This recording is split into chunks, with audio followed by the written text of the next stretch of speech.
बुझी परेशानी राजा जी बुझत कहने की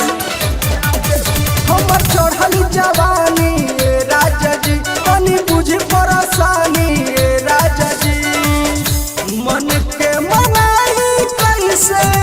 भइल बेरहम मन के मनाई कैसे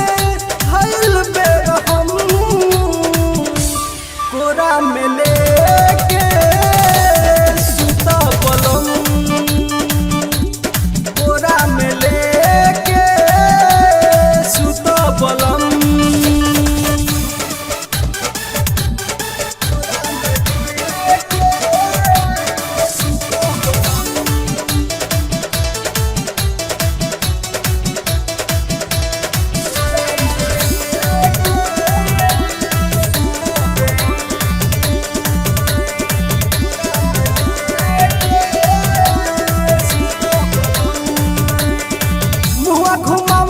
सुना ये सजनवा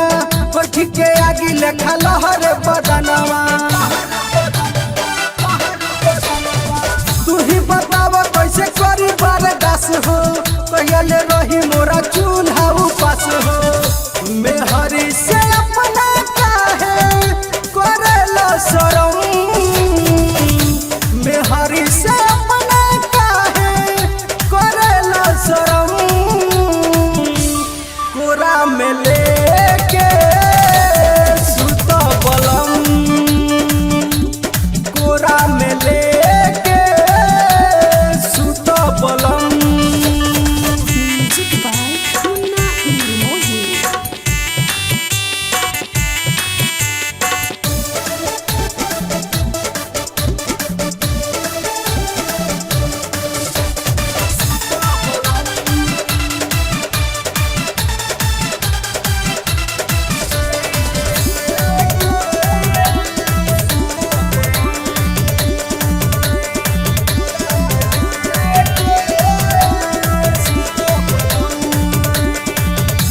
में हरिया के बुझतनी मरजी आवो छोड़ा तो हमरा देहिया के हरती